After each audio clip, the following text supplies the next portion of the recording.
여러분들 마라톤 좋아하십니까? 요즘 이 달리기가 어찌나 인기가 있는지요. 제가 하루는 이제 길을 걸어 이렇게 언덕 넘어서 이렇게 걸어오는데 갑자기 뭐가 구당탕 소리가 나더라고요. 깜짝 놀라서 돌아봤는데 러닝 크루라고 하나요? 하여튼 뭐 러닝하는 사람들 제가 보니까 한 8명 정도 되는 것 같아요. 시커먼 옷 입고 이렇게 이제 이렇게 한 8명이 남녀 섞여가지고 막 이렇게 돌더라고요. 그 이제 저기 어디입니까? 여기 고가 있는 데 있죠. 그 배봉산 숲속 도서관 쪽 그쪽에서 이렇게 내려가는 우성 아파트 쪽으로 내려오는 그 길에서 그렇게 우당탕 하고 내려오더라고요. 그래서 제가 보면서 야, 이 경사가 이 급한 길에도 달리기 하려고 이렇게 내려오는구나. 안 다쳤으면 좋겠다 이런 생각을 좀 했습니다. 근데 천천히 그 내리막길에서는 천천히 내려가더라고요. 야, 이 달리기가 이렇게 유행하는구나. TV를 봤는데 TV에서도 이제 마라톤 대회가 엄청 자주 나와. 연예인들이 마라톤 대회 나와가지고 막 하는 걸 예능으로 찍어서 이렇게 하는 것도 있더라고요. 그래서 마라톤이 참 유행하니까 저는 좀 좋았습니다. 이렇게 운동이라는 건 좀 좋은 거니까. 근데 여러분들 이 마라톤의 영웅 그러면 누가 생각납니까?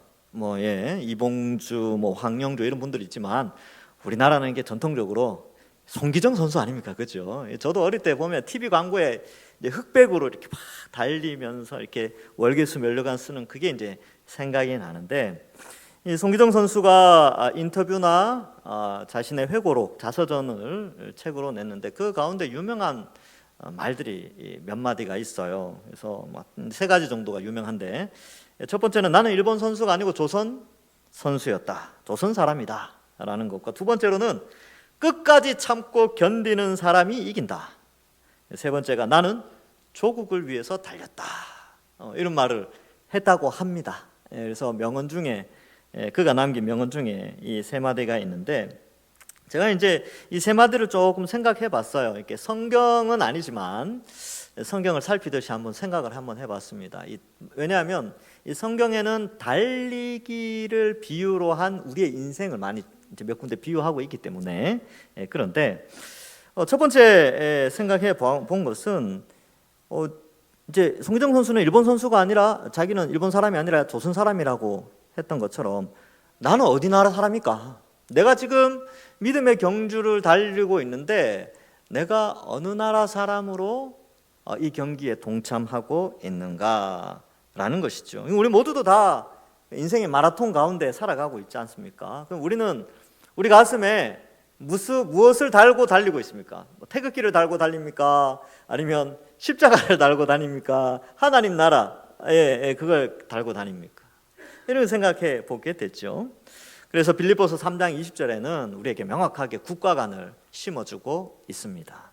이렇게 기록되어 있죠. 그러나 우리의 시민권은 어디에 있어요? 하늘에 있는지라. 거기로부터 구원하는 자 곧 주 예수 그리스도를 기다리노니. 그러니까 우리의 시민권이 하늘에 있다는 것이죠. 이 땅에 주민등록증이 있지만 우리의 영원한 시민권 바로 하늘에 있다. 그래서 우리의 달리기 경주에서 나는 어디 대표로 달리고 있느냐, 나의 인생길의 마라톤에 나는 하나님 나라의 백성의 모습으로 달리고 있다라는 인식이 필요하다는 것이죠. 그리고 송기정 선수가 그랬어요. 끝까지 참고 견디는 사람이 이긴다. 그래서 이제 42.195 마라톤 대회도요, 끝까지 견뎌야 되겠죠. 근데 전 인류는 다 마라톤을 뛰고 있습니다. 이제 이렇게 많은 지혜자들이 그런 비유를 많이 쓰잖아요. 인생은 마라톤이다. 그런데 여러분 어느 대회에 참가했는가가 중요합니다. 이 마라톤 대회도 보니까 런던 마라톤, 도쿄 마라톤, 베를린 마라톤, 뉴욕 마라톤, 무슨 마라톤, 맨하탄 마라톤 대회가 굉장히 많아요.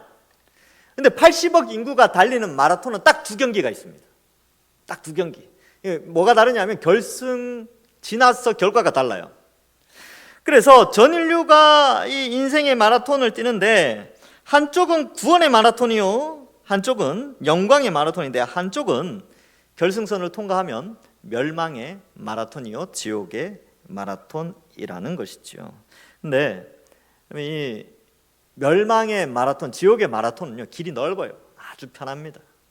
그런데 영광의 마라톤, 예수님이 마지막에 끝나고 나면 우리에게 메달을, 면류관을 걸어주는 그 인생의 마라톤은요, 길이 좁아요. 험하고 둔탁합니다. 근데 그 두 길이 있어요. 두 개의 마라톤에 전 인류가 대회를 시작한 거죠. 근데 중요한 거는 이제 우리가 그런 믿음의 마라톤은요, 사람이 별로 없어요. 그리고 뛰면서 야, 우리 제대로 뛰는 거 맞나? 왜냐하면 너무나 많은 사람들이 멸망의 마라톤으로 가고 있으니까 혹시 저게 진짜 마라톤 아닌가? 이런 생각을 할 수 있다는 것이죠. 그러나 우리 믿음의 마라톤은요, 끝까지 견디면 이기게 됩니다. 그래서 히브리서 12장 1절에 이러므로 우리에게 구름같이 둘러싼 허다한 믿음의 증인들이 있죠. 11장 다음에 12장이 나오니까 허다한 증인들이 있으니 모든 무거운 것과 얽매이기 쉬운 죄를 벗어버리고 인내로서 우리 앞에 당한 경주를 하며. 그래서 이 인내가 필요해요. 왜? 많이 안 달리니까.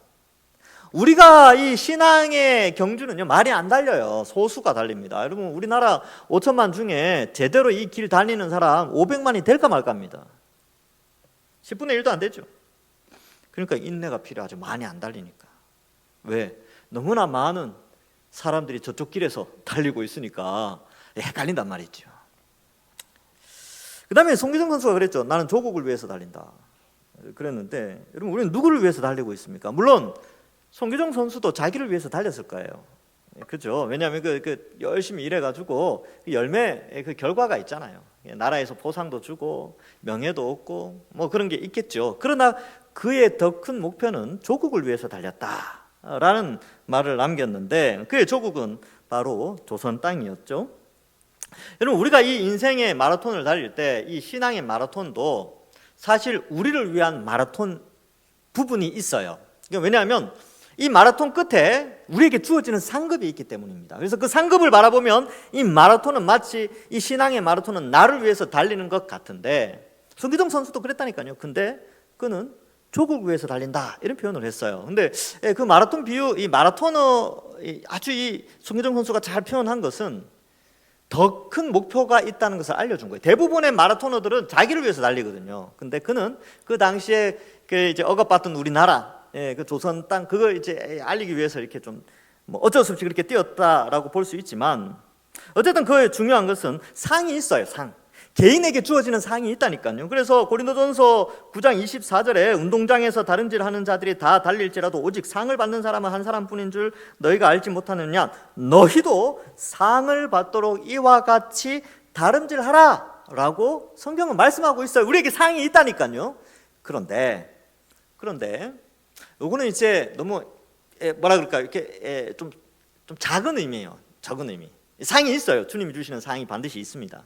근데 좀 더 큰 의미로 한번 생각해 보자는 거죠. 좀 더 큰 의미. 내가 이 믿음의 길을 뛰어가면서 나의 영광도 있겠지만 이 믿음의 길을 뛰어가면서 더 큰 영광을 위해서 뛸 수 있다면 그게 굉장히 명예롭지 않습니까?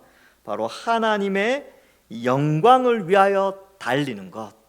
이것이 큰 의미가 있다는 것입니다. 그래서 어떤 연예인이 달리기를 하는데 그 달리기 결과가 뭐냐면 뭐 자기 메달을 받고 뭐 이렇게 해가지고 하는 달리기가 아니라 심장병 어린이 도우려고, 그러니까 자기 영광이 아니라 더 큰 어떠한 일을 목적을 가지고 달리기를 해요. 그래서 후원을 받아서 어떡합니까?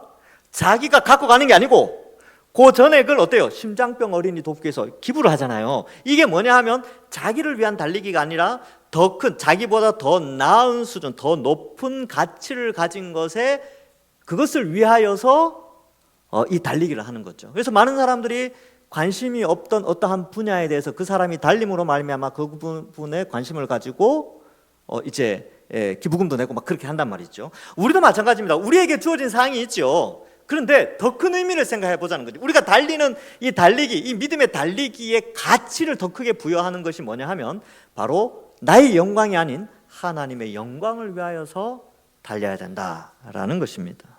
그래서 고린도전서 10장 31절에 보면 그런즉 너희가 먹든지 마시든지 무엇을 하든지 다 하나님의 영광을 위하여 하라. 달리기를 하든지, 또 주를 위해서 봉사하든지, 교회를 섬기든지, 직분을 감당하든지, 어떤 일이든지 다 하나님 영광을 위하여서 하라. 근데 그것이 더 큰 가치를 가지고 있다는 것이죠.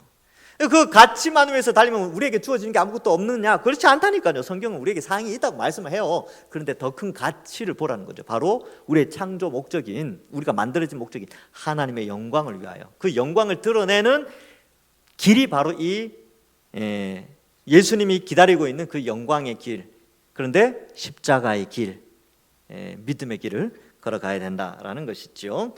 그래서 참 이 길이 참 평탄하면 좋을 텐데 이 길이 쉽지가 않아요. 그래서 디모데도 눈물을 막 흘리고 바울은 어땠습니까? 온갖 박해를 받으면서 이 길을 달려갔죠. 베드로전서 4장 16절에 보면 만일 그리스도인으로 고난을 받으면 부끄러워하지 말고 도리어 그 이름으로 하나님께 영광을 돌리라. 그래서 힘들지만 그것으로 영광 돌리는 달리기 경주가 우리에게 있다는 것입니다. 여러분, 신앙생활 하기 쉽지 않죠? 금요일 날 또 이렇게 나오는 것도 어떤 분들에게는 참 힘든 부분이었을 수도 있습니다. 주일날 예배 나오고 교회를 섬기고 또 헌신하고 자신의 재물을 내어드리고 자신의 시간과 열정을 내어드리고 이렇게 하는 열정들, 수고와 봉사하는 것들이 때로는 고난처럼 여겨지는데, 그런데 그러한 것들로 하나님께 영광을 돌리는 것이 이 달리기를 해 나가는 자의 모습이다 라는 것입니다. 서론이 좀 길었죠. 그래서 이러한 의미에서 우리가 오늘 읽은 본문은 굉장히 유명한 구절이지요. 그래서 우리가 경주자의 모습, 여기 오늘 본문에는 세 가지 비유가 나오는데 그 가운데 경주자의 비유를 제가 서론으로 좀 갖고 왔고, 나머지 이 세 가지 비유를 함께 좀 살펴보도록 하겠습니다. 앞에 내용은 그거였죠. 이제 이 지난주에 살펴봤듯이 디모데에게 너 말씀 전해야 된다. 때를 얻든지 못 얻든지 말씀 전하고, 거짓 스승이 많이 등장하는데 그런데 흔들리지 말고 오직 신중하여서 고난받는 전도자의 직무를 다하라 라는 내용이었죠. 그리고 이제 바울은 사실 디모데를 보고 싶어 했습니다. 그런데 볼 수가 없는 상황이기도 했지요. 그래서 디모데후서 1장 4절에 보면 네 눈물을 생각하여 너 보기를 원하면 내 기쁨이 가득하게 하려 함이라. 그러니까 너 보기를 원한다는 거죠. 그런데 못 봐요. 왜? 이제 죽을 날이 가까워 왔기 때문에 보기를 원하지만 하나님이 허락하시면 보지만 또 못한다라는 사실도 알기 때문에 이 편지를 통하여서 이제 그를 격려하게 됩니다. 자, 그래서 이제 이 디모데에게 그런 앞의 내용처럼 전도자로서 고난받으며 직무를 다 하라는 건데, 그렇게 말할 수 있었던 것은 자신이 그렇게 살아왔기 때문에 그런 것이죠. 그래서 오늘 본문에 보면 그렇게 기록하고 있습니다. 이제 전제와 같이 내가 부어지고 나의 떠날 시각이 가까워왔다.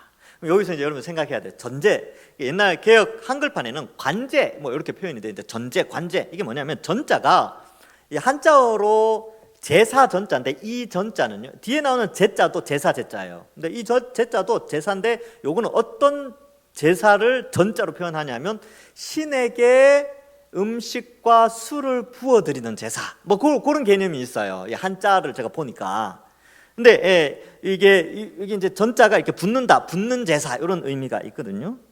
그래서 영어 번역에도 드링크 오퍼링이라고 해서 붙는 제사라고 번역되어 있는데, 놀라운 사실은 이 전제라는 단어가 헬라어 원어에는 없습니다. 없는데 영어 번역이나 우리 개역 한글판에는 이거 좀 이해 못할까 봐 해석을 집어넣었어요. 이거 여기 그럼 원문은 어떻게 되냐면, 제가 원문을 보니까 나는 벌써 부어지고 정해진 죽음의 시간이 임박했다, 이런 번역이 되어져요. 그러니까 전제라는 용어가 없어요. 근데 이 벌써 부어졌다라는 걸 이해 못할 수 있으니까, 당시 사람들은 이해했지만 우리는 이해 못하잖아요. 그래서 이게 한글로 번역하고 영어로 번역할 때에 요거 전제, 붙는 제사, 요거를 집어넣습니다. 그래서 전제와 같이 벌써 부어졌다. 그럼 전제가 뭐냐라고 했을 때, 이 전제에 대해서는 민수기 15장에서 기록하고 있습니다. 이게 이제 제사 중에 마지막 단계, 이게 제의 형식, 제사 형식 중에 마지막에 하는 부분이에요. 그래서 여기 이제 포도주를 부어드린 하나님께 부어드린다라고 해서 전제, 드링크 오퍼링이라고 하는데, 이게 의미가 있어요. 이게 이제 여러분 물을 갖다 부었거나 뭐 포도주를 붓든지 음료수를 부으면 그거 다시 담을 수 있어요, 없어요? 못 담죠. 못 담아요. 그런데 이 의미가 뭐냐 하면 전적인 헌신, 즉 액체는 다시 거둘 수 없기 때문에 완전히 하나님께 드린다라는 의미가 있습니다. 두 번째 의미는요, 이 포도주를 드렸어야 했기 때문에 기쁨을 상징하는데 하나님께 드리는 기쁨으로 하나님께 드립니다라는 의미가 있고요. 세 번째는 이 액체는, 특별히 포도주는 피를 상징하지요. 붉은색이잖아요. 그래서 이 생명을 쏟아내는 헌신, 뭐 이런 개념이 있습니다. 그래서 바울 자신은 이 전제라는, 이 부어드린다라는 말을 써도 이 독자들이 이걸 다 알고 있기 때문에 이거 전제를 의미하는구나, 즉 제사의 마지막 단계를 설명하는구나 라는 것을 표현한다는 걸 아는 거예요. 그래서 이 전제는 언제 드리느냐 하면요, 이제 어떻게 드리냐면 번제와 하목 제가 있는데, 번제, 예를 들면 이제 번제 같은 경우를 이제 제단 위에 불 뗄 나무를 올려놓고 그 위에 제물을 올려놓고 불을 딱 붙여요. 불을 붙이면 마지막으로 불타는 가운데 포도주를 제물 위에 붓거나 제단에 붓고 제사가 끝납니다. 마지막 단계 이제 이거 붓는 거죠. 그래서 그렇게 이 전제가 드려지는데, 여러분 바울은 자기 인생의 생애 주기라는 게 있잖아요. 사람마다 우리는 보통 100년의 주기라고 하죠. 생애 주기의 마지막을 이 전제라는 단어를 통해서 표현하게 됩니다. 아마 번제같이 불타는 인생의 생애 주기도 있었겠죠. 그렇죠? 아마 다메섹 도상에서 예수님 만나고 아마 불타올랐습니다. 그러나 이제 그 불타오르는 과정 가운데 마지막 제사를 드리는, 그래서 자기 생애를 이 제사와 연결시켜서 마지막 때가 되었다라는 것을 말해주고 있습니다. 여러분 우리도 마찬가지예요. 우리 인생도 하나님께 드려지는 제사의 한 과정입니다. 어떤 분들은 전제에 가까울 수, 이제 전제 부을 때가 됐고, 어떤 분들은 지금 번제처럼 이제 불타오르는 시기일 수도 있습니다. 그래서 우리의 인생도 내가 정말 하나님 앞에 드려지는 제물로서 하나님 앞에 드려지고 있는가 또 자신을 돌아봐야 돼요. 바울은 자신의 생애 주기를 이 제물 드리는 것으로 묘사하고 있습니다. 자, 그래서 이제 떠날 시간이 가까웠다, 이제 죽을 때가 되었다, 사명이 끝날 때가 되었다 라는 것을 말해주고 있지요. 자, 이제 첫 번째 비유가 등장하는데 바로 이 전제 비유죠. 전제 비유, 이제 생의 마지막이다라는 비유를 하나 들게 되고요. 7절에 보면 두 번째 비유와 세 번째 비유가 나오는데, 두 번째 비유는 뭐냐? 나는 선한 싸움을 싸웠다라는 것이죠. 그러니까 자기의 인생의 주기를 어떻게 표현하냐면, 예수님을 믿고 다메섹 도상에서 예수님을 믿고 난 후에 지금 이제 전제와 같이 부어져서 죽음을 앞둔 그의 인생을 선한 싸움에 비유하고 있습니다. 이게 싸움이라고 되어 있는데 이 단어가 전쟁하다라는 거예요. 목숨 걸고 전투를 치르다, 그런 개념의 명사 형태입니다. 그러니까 이 전쟁은 하나님이 인정하시는 선한 전쟁이었다라는 것이죠. 여러분 우리가 신앙생활 하면서 정말 때로는 죽을 것 같기도 하고, 때로는 괴롭기도 하고, 때로는 힘이 들기도 하고, 진액이 다 녹아내리는 헌신이 되어질 때도 있어요. 마치 전투를 치는 것처럼. 근데 하나님이 보실 때, 하나님이 평가하실 때 그것을 선한 싸움이다라고 말씀하고 있습니다. 우리는 선한 싸움을 싸우는 자들이에요. 싸워가고 있는 자들이지요. 그래서 이 복음의 싸움을 싸워왔다. 복음의 싸움이 뭐였겠습니까? 바울에게 있어서는 바로 복음을 전파하고 가르치고 잘 전수해주고 디모데 같은 제자를 세우고, 그리고 교회를 개척하고, 뭐 이런 전쟁과 같은 인생의 삶을, 복음 전파의 삶을 산 것이지요. 우리도 마찬가지입니다. 우리도 이 선한 전쟁의 싸움에 함께 뛰어들게 된 것이죠. 디모데도 역시 지금 에베소 교회를 담임하고 있으니까 이 복음을 가르치고 전도하고 교회를 든든히 세워나가는 이 전쟁 같은 일을 치루어야 하는데, 오늘날 우리에게도 동일한 이 선한 전쟁에 동참하고 있다, 혹은 동참할 것을 이제 암시적으로 표현하고 있는 것이죠. 이 전쟁이 우리에게 있어요. 여러분 이거 아주 중요합니다. 왜 그러냐면, 여러분 이제 전쟁이 일어나는데 전쟁에 동참 안 하면 어떻게 됩니까? 반역이 돼요. 반역이. 하나님이 지금 교회를 통하여서 이 세상과 복음을 통하여서 영적인 전쟁을 치르고 있는데, 난 그 전쟁에 동참 안 할래.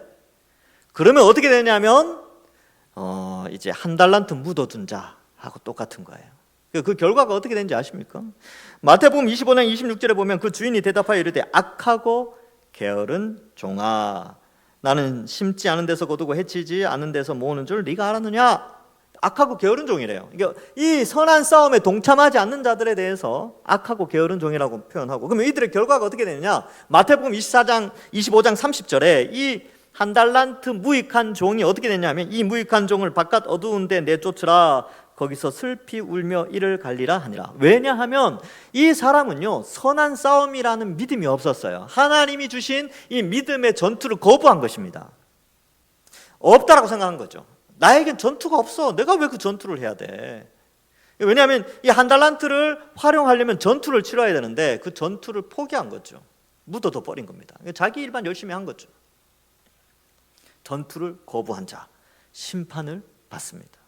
근데 이 내용을 제가 지금 사사기를 새벽 예배를 하고 있는데 마침 기드온 파트에서 이게 나와요. 기드온 파트에 보면 기드온이 미디안과 아말렉과 동방 연합군, 이 3개국 연합군이 가나안을 침공해 와서 있는데, 기드온이 300명 외에 므낫세, 아셀, 이런 스불론 지파들과 함께 무찌르고 300명이 요단강 건너가, 이 사람들이 막 도망가니까 10만 명, 12만 명이 몰려왔다가 10만 명 이상이 몰려왔다가 남은 자가 1만 5천 명밖에 없었어요. 근데 그 이제 300명이 쫓아가서 죽이려고 하거든요. 그런데 강 건너 가니까 배가 너무 고픈 거예요. 그래서 숫곳, 요단 동편에 있는 두 지파 반 도시에 숫곳과 분우엘이라는 데가 있는데, 숫곳 가서 야, 우리 지금 미디안 잡으러 가야 되는데, 세바와 살문나 잡으러 가야 되는데, 우리 지금 배가 너무 고프다. 전투 병력을 위해서 보급품을 좀 달라 그러니까 안 줬어요. 숫곳 사람들이 안 줬습니다. 분우엘 사람들도 안 줬어요.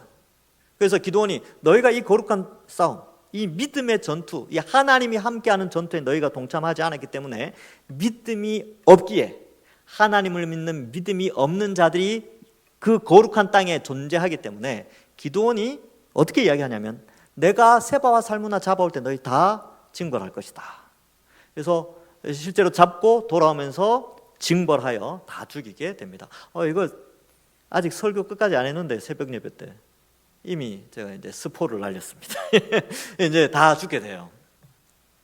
그래서 싸움에, 하나님의 거룩한 전투에 동참하지 않는 자들은 이게 뭘 의미하냐면 믿음이 없는 것으로 여기는 거죠. 믿음, 하나님에 대한 믿음이 없기에 진멸당하는데, 바로 우리는 이 선한 싸움이 있어요. 이 싸움에 함께 동참해야 됩니다. 이 싸움은 뭐라고요? 복음과 함께하는 믿음의 길을 걸어가면서 죄악과 싸우는 전투, 복음을 지키는 전투, 복음을 전파하고 교회를 든든히 세워나가는 이 전투에 우리가 다 함께 동참해야 된다라는 것을 말해주고 있죠. 그 가운데 이 디모데가 앞장서서 하는데 함께 해야 합니다. 그래서 이러한 이 두 번째 비유를 하게 되고요. 바울은 이 선한 싸움을 잘 싸워왔다는 것이죠. 세 번째 비유는 나의 달려갈 길을 마치고 믿음을 지켰다, 이렇게 기록하고 있습니다. 이 믿음을 지킨 것은 전제와 선한 싸움과 달려갈 길의 아주 밑바탕, 그렇게 이 믿음을 지키면서 온전한 제사를 드리는 인생, 선한 싸움을 싸우는 인생, 이 믿음을 지키면서 달리기를 끝까지 달려온 인생을 살았다라는 것을 말해주고 있죠. 그래서 세 번째 비유는 달리는 자예요. 마라톤, 마라톤 경주자의 비유를 쓰고 있습니다. 여러분, 최근에 이 마라톤이요 2분 안으로 이제 42.195, 이게 이제 2시간, 이때까지는 2시간 바깥의 기록이었거든요. 근데 며칠 전에 깨졌어요. 1시간 59분 30초. 놀랍지 않습니까? 놀랍습니다. 2000년 마라톤 역사의 최초의 일이죠. 2시간 안에 42.195를 뛰었다는 게. 근데 이 결승선이 다르다 그랬죠. 결승선에 누가 기다리고 있느냐에 따라서 다릅니다. 예수님이 기다리고 있느냐, 지옥불이 기다리고 있느냐, 다른데, 바울은 예수님이 준비한 의의 면류관에 있는 그 길을 걸어갔다. 디모데도 마찬가지로 그 길을 걸어가야 되죠. 우리도 그 길을 걸어가야 합니다. 근데 이 길이요 쉽지가 않습니다. 그래서 이제 우리는 좁은 길로 뛰어가고 달려가고 가고 있죠. 넓은 길로 많은 사람들이 쳐다볼 때 뭐라 그러겠어요? 야, 왜 저렇게 고생하면서 달리냐? 일로 건너오라고. 야, 그 좁은 길에서 고생하지 말고 이 넓은 길로 오라고. 우리랑 같이 뛰자고. 야, 이게 봐, 좋은 신발. 예. 그러니까 뭐 100m 10초 안에 뛸 수 있는 신발도 제공해 줄게. 러닝 옷 최신형으로 내가 줄게. 예, 그리고 또 뭐 장비 중요하잖아요. 러닝 하니까 장비 뭐 몇백만 원 하더라고요. 그 다 공급해 줄 때 일로 넘어와. 뭐 그렇게 무거운 그 성경의 진리를 담은 옷을 입고 달리고 있냐? 그리스도의 옷을 입었다고 아이고 그거 왜 입고 달려? 우리 이 세상 이 넓은 길로 와서 이 최신 장비로 갖추어서 자랑하면서 달려보자. 이렇게 유혹한다니까요. 그죠? 그리고 자기네들끼리 달리면서 어때요?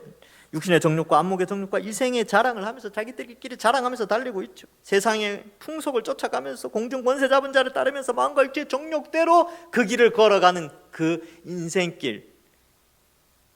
그러나 우리는 어떤 길을 걸어가느냐? 바로 십자가의 길을 걸어가야 합니다. 성령의 인도함을 받아 거룩한 열매를 맺는 길을 걸어가야 돼요. 근데 이게 쉽지 않은 길이에요. 이게 쉽지 않아요. 근데 이 길을 걸어가야 된다니까. 이 길을 걸어가야 결과가 달라진다니까요. 그래서 성경은 우리에게 좁지만 거룩의 열매를 맺고 성령이 함께하는 길을 걸어가야 된다. 여러분 그 마라톤 훈련하는 거 보니까요, 선수 혼자 뛰지 않습니다. 항상 옆에 러닝 파트너가 있어야 돼요. 근데 러닝 파트너가 아주 탁월한 지도자일수록 기록이 좋아지죠.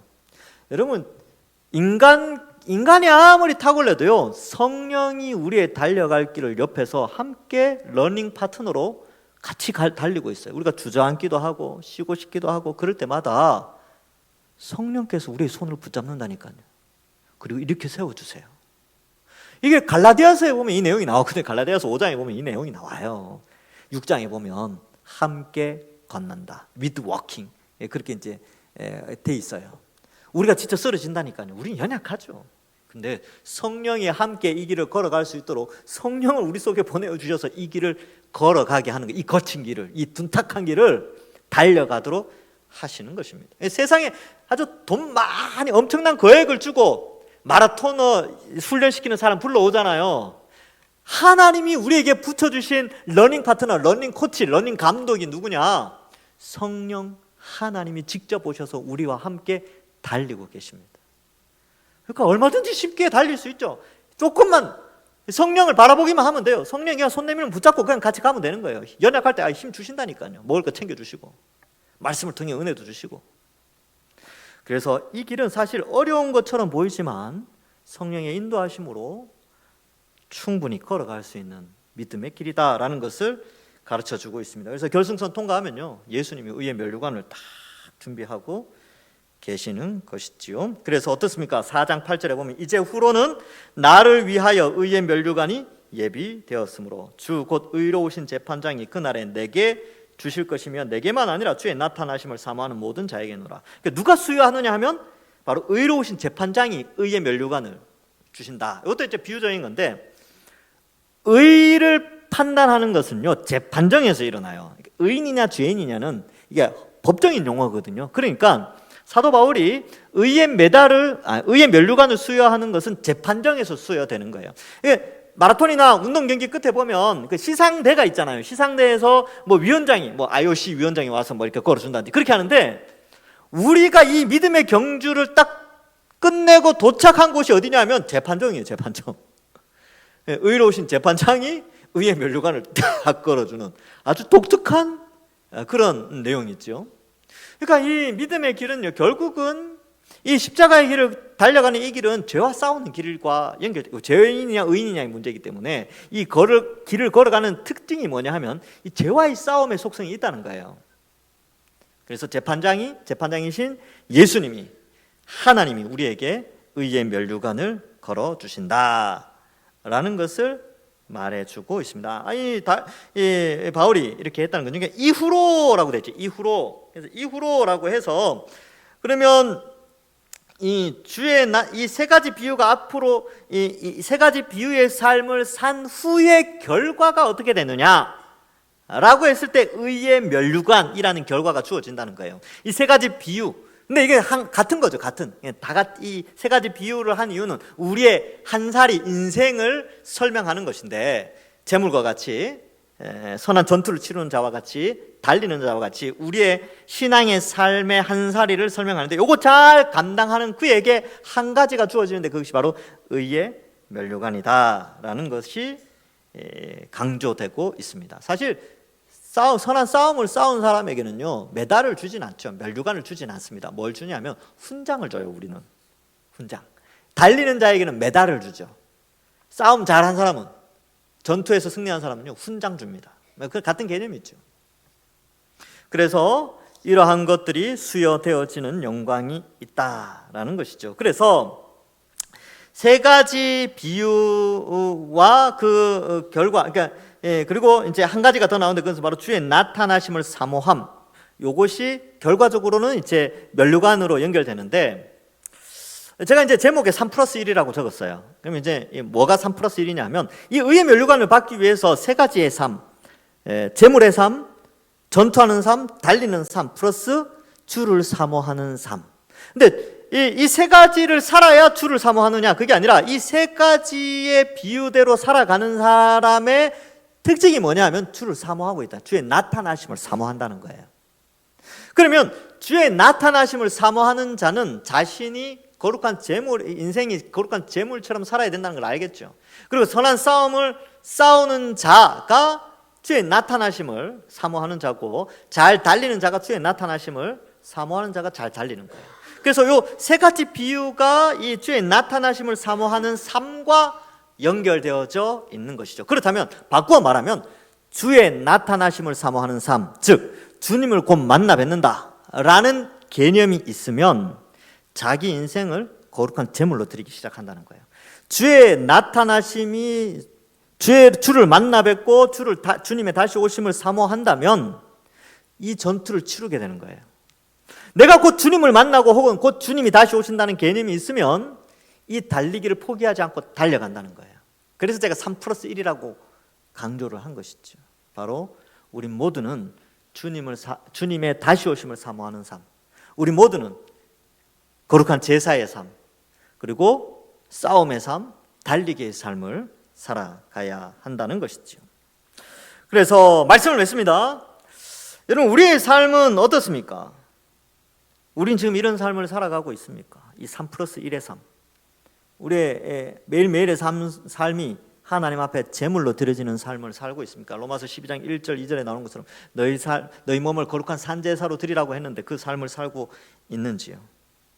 혹은 우리가 이 싸움에 동참하고 있습니까? 혹시 전투가 벌어지고 있는 상황인데도 포기하고 전투복 다 벗어놓고 타협하고 있지는 않습니까? 죄와 타협하고 전투를 포기하고 있지는 않은지 우리 자신을 돌아봐야 되고요. 이 믿음의 경주를, 이 십자가의 길을 열심히 달려가야 되는데 주변 환경 유혹에 빠져서 그냥 그늘에 앉아서 쉬고 있는 건 아닌지, 달리기를 포기한 것은 아닌지, 성령의 끊임없는 도움의 손길을 거부하고 있지는 않은지 우리 자신을 돌아봐야 되죠. 그리고 우리 근본적으로 우리 마음속에 예수님의 재림, 그리고 재림으로 말미암아 완성될 하나님 나라에 대한 소망을 가지고 살아가는지, 아니면 내가 정말로 사모하는 것이 주의 재림이 아니라 나의 성공과 내 자녀들의 성공만을 사모하고 살아가는 것은 아닌지, 우리가 오늘 이 시간에 한번 하나님 앞에서 돌아보는 시간을 가지고요. 그러면 어떻게 살아가야 되느냐? 재물의 삶, 내 삶이 재물이 되는 삶을 살도록 다짐해야 됩니다. 그리고 내가 이 싸움에, 이 선한 싸움에 다시 전투력을 갖추고 장비를 채우고 하나님의 전신갑주를 입고 죄와 싸우고 말씀을 수호하고 영혼을 구원하며 교회를 세워나가는 이 싸움에 적극적으로 방관자가 아니라 적극적인 동참자가 되어져야 하는 것이죠. 그리고 달려야 됩니다. 힘들고 지치죠. 숨이 턱 끝까지 차오를 수도 있습니다. 엄청난 스트레스와 힘이 들 수가 있겠죠. 그러나 인내해야 이깁니다. 그래서 이 믿음의 달리기를 다시 한번 힘내어서 달려가는 것이죠. 그래서 주님 다시 오심을 간절히 사모하면서 정말 이전보다는 더욱더 앞으로 오늘 이 시간 이후에 믿음의 행보 그리고 믿음의 삶은 더욱 하나님 앞에 충성스러운 제물로 전투하는 자로 달려가는 자로 주의 오심을 사모하는 정말 주님 앞에서 착하고 충성된 종이라고 칭찬받으시는 모든 주의 백성들 되시기를 주님의 이름으로 간절히 축원합니다. 기도하겠습니다. 하나님 아버지, 우리 주변에 우리의 믿음의 경주와 우리의 믿음의 싸움과 거룩한 재물됨을 방해하는 혹은 그러한 우리의 삶의 모습들을 내려놓게 만드는 수많은 유혹들이 이 세상에 너무나 많이 있습니다. 하나님, 우리를 불쌍히 여겨주시고 우리의 러닝 파트너가 되시는 성령 하나님께서 우리의 손을 붙잡고 다시 한번 일으켜 세워주셔서 이 믿음의 경주를, 이 믿음의 싸움을, 이 선한 싸움을 또 하나님께 온전히 드려지는 제물로서의 삶을 온전히 살아가는 저희들 되게 하여 주옵소서. 나태한 모습이 있었다면 용서해 주시고 주저앉은 모습이 있었다면 용서하여 주시고 다시 한번 전열을 가다듬고 다시 한번 성령의 도우심으로 힘을 발휘하여서 믿음의 경주를 담대히 살아가내는 우리들 다 되게 하여 주옵소서. 성령이 우리를 새롭게 하여 주실 줄 믿사옵고 감사드리오며 예수님의 이름으로 기도하옵나이다. 아멘.